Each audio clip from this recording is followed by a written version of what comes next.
Greetings unto you all, wherever this message might find you today, as another day under the blessed sun, in the beautiful light, as we emanate light, radiate good, perpetuate truth, and gather one another as one-minded people, unified force against all forces, girding our loins, as some Christians would say, Allahu Akbar, as the Muslim with his fervor would say, and as the Buddhist with compassion, a namaste.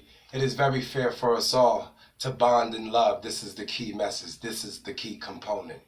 Today, we want to discuss the politics of the grocery store, the supermarket. We all got to go there. You got to purchase what you have to purchase in order to deal with the needs of your sustenance. But if your sustenance is being sustained by pretty much bad fuel, if you want to say, analogically speaking, a car is ran by good fuel, good oil for the engine. So is our vehicle of our bodies. And when this body of ours is misappropriated, unfortunately, the organs deteriorate faster than what we needed to, and that puts us to a life expectancy 30 to 40 years shorter than what it should be.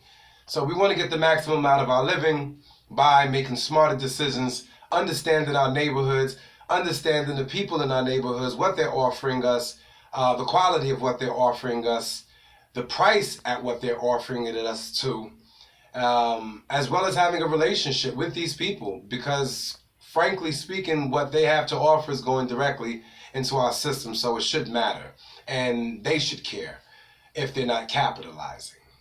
So, to touch on the subject quite briefly, typically we go to the supermarket and we push open up a door, and this is where the first mistake occurs at.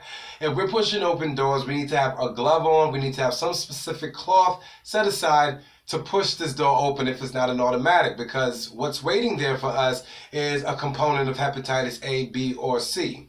When you're looking at hepatitis A, B, or C, the base of all three of these particular viruses is that it's a result of someone who's ingested fecal matter. And this fecal matter now has become a virus within this person's body. And the way it's passed around outside of sex is via touching things. And people who touch things, people who scratch their butt, scratch their balls and shake hands, touch kids, touch your children, dig their nose and go about their day. And this is how many of diseases, viruses, and ailments that plague people are passed around in its initial transference stage. So we have to be mindful of that. We're going into the supermarket. Let us just have a piece of cloth or of some sort to where we can keep our hands off of it. Now we're in the supermarket and we're looking towards a basket or we're looking towards a shopping cart. We have to be mindful even more here, because still we have people that touch things, and if they're touching things and have that virus knowingly or unknowingly, we put ourselves at risk, we put our children at risk. We need a glove. If you go to some Walmarts, some Targets, you can even, where you get the card at, you find a nice wipe, and the wipe is for the handle of the cart. When I've taken wipe, I've wiped the whole rim of it if I really want to feel semi-comfortable with dealing with the cart. Other than that, you should have a glove on. You should have some specific cloths set aside for that to protect yourself from any hepatitis A, B, or C laying dormant within these shop rights that we frequent. So now we're in the supermarket. So we see on the outer perimeter fruits and vegetables, for the most part, of most supermarkets. You walk in, we're not talking a big traded store like a Costco's or a Walmart or Target or a BJ's, your Ralph's, your Aldi's, or King Lion. We're talking regular supermarkets, your C-Towns, your Food Towns, your Key Foods, your Pathmarks, your Bravos, depending on your community.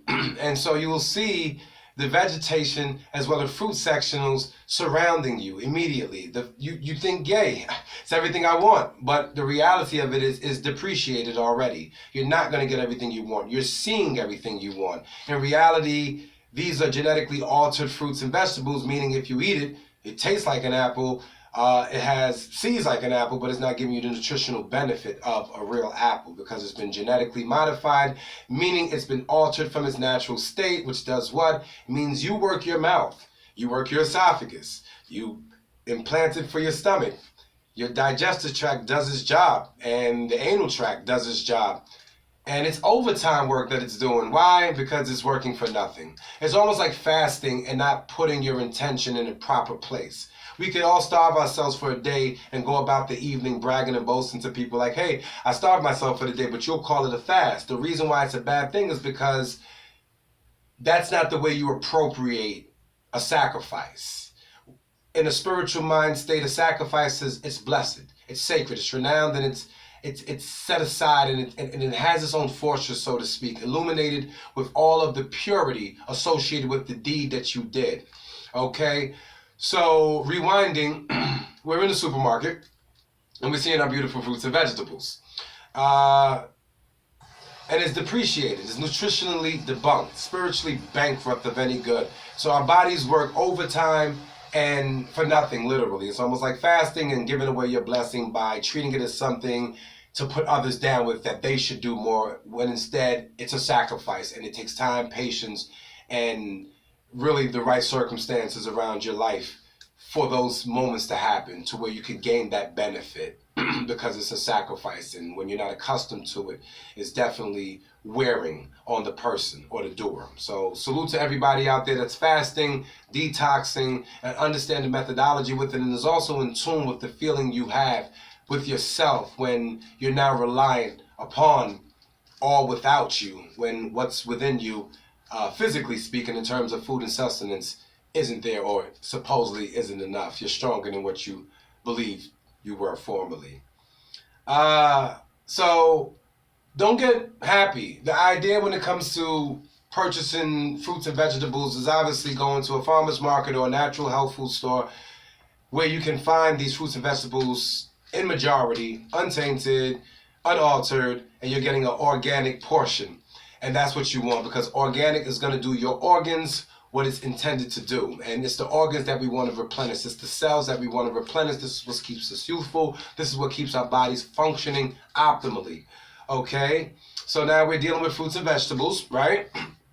And it's genetically modified. It's all been altered for the most part. If they specify that it's not been altered, even that becomes technical. Because something that's actually, for instance, they may say you have, let's say, for instance, we're saying we have grape lemonade, and it's supposed to be organic grape lemonade. So that means the grape seed hasn't been altered, and the lemon seeds haven't been altered, so to speak. Now, combine the two, and the product says that it's concentrated. Concentrated is almost like powers to be wording for we've induced your product with some chemicals. You have to read these products. It'll say organic, and at the same time it'll say it has soy products, or it has products from trees. Nuts are stemming from trees. Again, source your source, source your portion, source what you're getting, where you're getting from, who's purporting this information, who's purporting what on the labels, what are the rulings behind what they're putting on labels. For instance, you may go and buy yourself some beef, and it says it's 100% beef. The Food and Drug Administration says that it's only the beef portion that they have to include in terms of you knowing what's in that product. If they're selling you beef, and if that product is 75% beef, they don't have to give you the information on the 25% other products that's not included on the label. But what they are giving you is truth, but it's a partiality, so it's deceptive, because they're telling you it's 100% beef, at least as you think it is, but in reality it's 75% beef and possibly pork,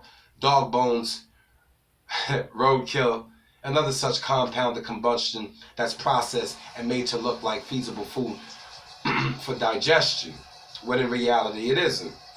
So be very mindful. The word organic doesn't necessarily guarantee you that you're going to get an organic product. It's just a word. Organic, it's supposed to mean a molecule that's been untainted, unaltered, and therefore it's pure, it's good, it's healthy from within, without.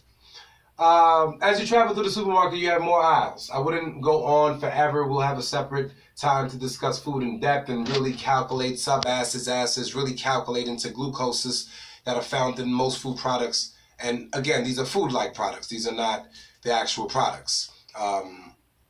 that we're searching out within any given supermarket or food store. It's a product. It's a food-like product. And you'll see this because let's travel, say, to the dry food section. Dry food section, you get your napkins, you get your paper towels, you get your toilet paper, you get your Palmolive, you get your detergent, if the supermarket in fact carries it, most of them do. You get your, what do we say, we got your forks, you got your pans. Let's just take on what we've said already.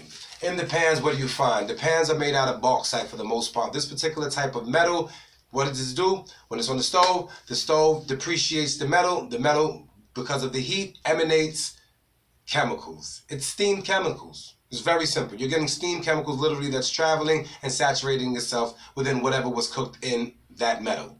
Very simple. Heat burns, and after time, it does damage, which is why pots go old and we throw them away. Let's keep it simple.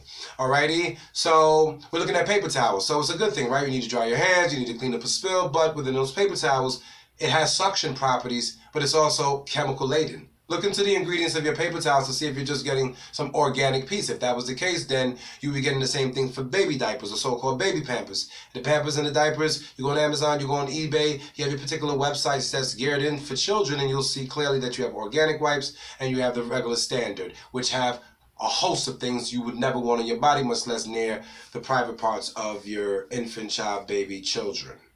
Okay. Moving forward to Palmolive. This is just chemicals meant to do what? Clean pots, pans, plates, forks, spoons, knives, whatever it might have you.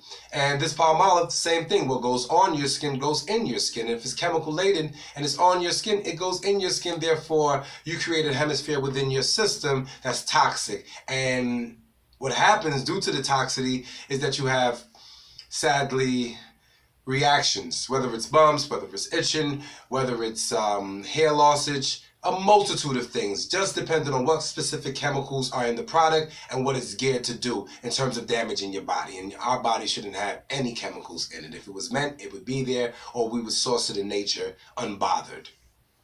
Okay? As we continue to move forward throughout the dry food aisles, you can also find some beer in there sometimes, right? We all need to burn and do damage to our livers. Let's be mindful. This is what's happening at the end point of hepatitis A, B, or C. Your liver is in a yoke. It's in a submission hole. Yeah, we all drink, so some people say, to each their own. My thing with liquor or any product that does damage to your liver is to be mindful of it and to love yourself and to know that without the liquor, there's called a natural high. Find that high and never let anything outside of yourself imprison you. Once that thing imprisons you, that thing becomes your God, no matter how much you hate it, and you worship it because you don't have the ability within yourself to relinquish yourself from it. Be very mindful of those habits that can be formed in fun and in jest, but in reality, it's a problem that we're actually imprisoned to. Traveling further through the market, we've seen a host of items. We can't name every product. We can go from mayonnaise, it's not organic, you don't want it. Anything that's not organic, you don't want it. We don't need bread in our system. We don't need our digestive tracts working a multitude of overtime for what it should be doing naturally. Anything with natural, that word natural on it, be very mindful of it. Natural isn't as natural as you would want it to be. We have baby fetuses and many children missing and many psychopathic mentalities that run things here and don't tell you anything. You're too busy at work, or like all of us are too busy in school, so you don't have the time to think outside of that. You have dinner to cook, you have children to tend to, if not children to tend to, you have your own needs to tend to. But the beautiful and blessed ones, even W. Du Bois spoke of it, the talented tenth, the portion, this great many that will continue to pass on seeds, which would give birth to new seeds who would in fact birth new seeds, and we could continue to replicate beautiful and light and illuminate within this world, showed us that we would have those that would in fact take to the message and those that wouldn't. So let us not be bothered by those who don't, for we own not the time, we know not when man is to be called back unto themselves. Let us bow before our women, let us be very modest before the feminine soul, and learn much about her. In her, we learn our own nature, and we learn nature outside of ourselves. In short, we have many parts, but we're also mindful of the times and people and what's required of you all, as well as me. So in tune and in small share, we say, be mindful at all times. You have this beautiful portion of your body, and it's called the brain. And the brain is a combination of two things. We say carbon and we say copper, right? This is Keith, y'all. Who know me, know me. Those getting to know me know that smile is deep. It's beautiful, it's rare, it's genuine. I see you all, I love you all, for the sake of loving. However, our brains function by carbon and copper. When friction appears between the two, we have electricity. Your diet needs to reflect electricity.